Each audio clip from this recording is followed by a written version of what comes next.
So fraction introduction here is just a symbolic way of writing two numbers that are being divided. So if you see a fraction notation, that automatically means division. For instance, if you got the fraction 1/2, that's the same thing as 1 divided by 2.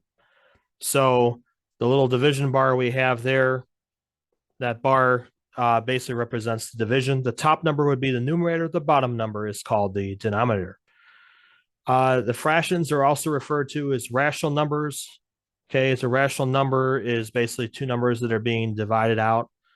All right, so the rational number, though, that can be written as a decimal, and that's what we're going to talk about in these next couple problems here.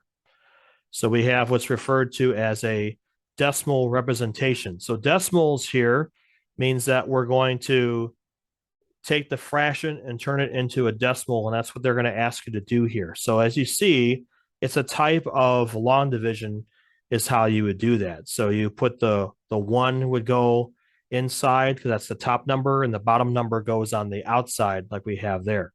We put a decimal place after the 1 because if you see here, 2 can't divide into a 1, but it can divide into a 10. So that's why we put a decimal point to allow us to do that further. Okay, so let's do that for this one here. Express the following rational number as a decimal.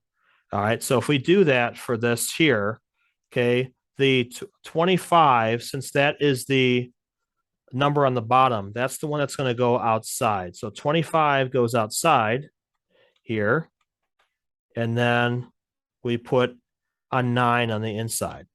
Now, 25 can't go into 9, so that's where we put this decimal point, and we add a 0 after it, just like this. That means that there'd be a 0 that would go in front. We know that 25 can't go into 9 times, it goes in 0 times, so that's why we have a 0 there.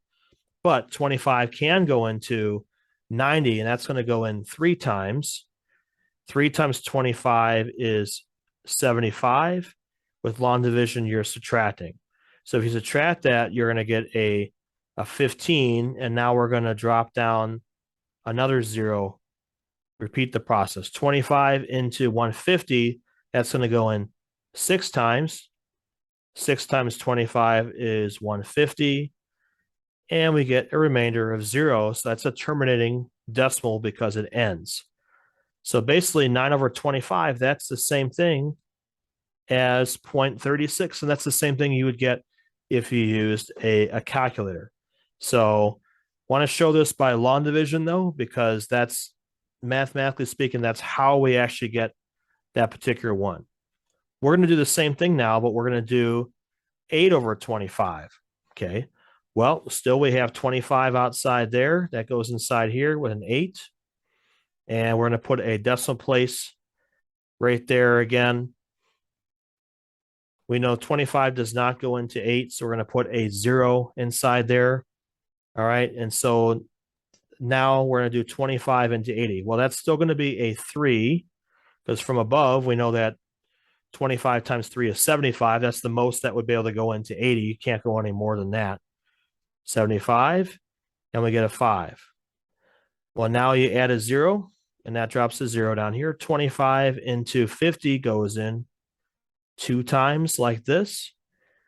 25 times 2 is 50. Subtract those, and you get a remainder of 0. So now we know 8 over 25 is the same thing as 0.32, and that would be written there as a decimal.